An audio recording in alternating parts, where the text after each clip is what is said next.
जय श्री महाकाल। स्वागत है आपकी अपनी चैनल द क्वांटम क्वेस्ट में। आज हम डिस्कस करेंगे टाइप्स ऑफ रिफ्लेक्शंस के बारे में कि आगे रिफ्लेक्शंस कितने टाइप्स के होते हैं। तो बेसिकली रिफ्लेक्शंस 3 टाइप्स के होते हैं। फर्स्ट हमारा आता है रेगुलर रिफ्लेक्शन, जिसे हम स्पेकुलर रिफ्लेक्शन कहते हैं। सेकंड है डिफ्यूज रिफ्लेक्शन एंड थर्ड है मल्टीपल रिफ्लेक्शंस। तो जो फर्स्ट रिफ्लेक्शन है यानी कि स्पेकुलर और रेगुलर रिफ्लेक्शन, तो इसका हम एग्जाम्पल देख जानेंगे। तो जो मिरर हम घर पर अपने लगाए हुए होते हैं जिसमें हम अपना फेस देखते हैं, वो एक स्पेकुलर और रेगुलर रिफ्लेक्शन का एग्जाम्पल है, जिसमें हम क्या देखते हैं कि जो हमारा एक्चुअल जो इमेज है वो हमें सेम इमेज हमारी मिरर में दिखाई देती है। तो इससे ये हमारा स्पेकुलर रिफ्लेक्शन का सबसे बेस्ट एग्जाम्पल है, क्योंकि एज इट इज वही इमेज हमें देखने को मिलती है जैसे हम हैं। तो इसमें क्या होता है कि जो इंसिडेंट रे होती है एंड जो रिफ्लेक्टेड रे होती है वो एक दूसरे के पैरेलल होती है, और जो एंगल क्रिएट होता है दोनों रेस के बीच में वो इक्वल एंगल क्रिएट होता है, जिससे हमारी शार्प एंड क्लियर इमेज हमें देखने को मिलती है। तो इस एक फिगर के थ्रू, जो रे डायग्राम है उसके थ्रू हम आपको एक्सप्लेन करेंगे कि कैसे हमारी जो इमेज है रेगुलर रिफ्लेक्शन में कैसे एकदम क्लियर और शार्प इमेज बनती है। तो ये जो हमारा रे डायग्राम है ये शो कर रहा है एक स्पेकुलर और रेगुलर रिफ्लेक्शन को। इसमें क्या होता है, जो रेड आपको रेज शो हो रही हैं ये हमारी incident raise, and blue colour से जो आपको रेज आइडेंटिफाई हो रही हैं ये हमारी रिफ्लेक्टेड रेज हैं। तो इसमें क्या दिख रहा है कि ये जो एक पैरेलल डायरेक्शन में हमारी इंसिडेंट हो रही हैं, एंड जो रिफ्लेक्शन हो रहा है वो भी सेम पैरेलल और इक्वल एंगल क्रिएट करते हुए रिफ्लेक्शन दिखाई दे रहा है। तो इसमें हमारा क्या होगा कि जो भी इमेज बनेगी, जो भी इमेज शो होगी, हमें वो एकदम क्लियर और शार्प इमेज दिखाई देगी। फॉर एग्जाम्पल जैसे हमने आपको मिरर का एग्जाम्पल दिया। तो इसका जो बेसिक कॉन्सेप्ट एंड जो रिटन एक्सप्लेनेशन है वो क्या है?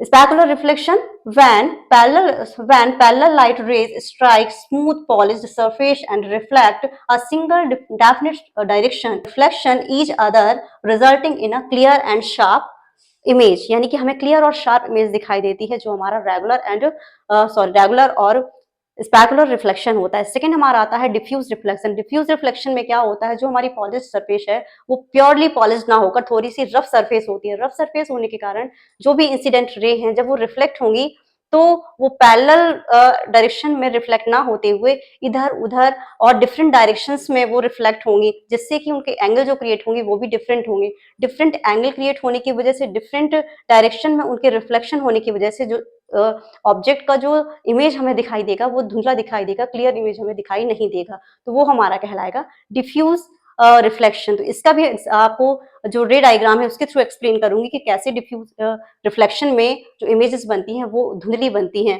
तो ये जो रे डायग्राम है ये हमारा है डिफ्यूज रिफ्लेक्शन का। इसमें क्या हो रहा है, इंसिडेंट रे तो क्लियरली हमारी रेज इंसिडेंट हो रही है, लेकिन जब इनका रिफ्लेक्शन होता है ये डिफरेंट डायरेक्शंस में अपना रिफ्लेक्शन देती है, जिनके कारण इनके एंगल भी अनइक्वल रहते हैं, अलग अलग रहते हैं। जिसके कारण क्या होता है, जब रिफ्लेक्शंस अलग अलग तरीके से अलग अलग दिशाओं में होंगे, उनके एंगल्स इक्वल क्रिएट नहीं होंगे, तो उसमें जो इमेज क्रिएट होगी वो भी धुंधली और ब्लर इमेज हमें दिखाई देगी, क्लियर इमेज नहीं दिखाई देगी। तो जो सेकंड है इसका हम रिटन बेसिस पर देखना चाहें कि रिटन एक्सप्लेनेशन हम कैसे करेंगे डिफ्यूज इमेज के लिए।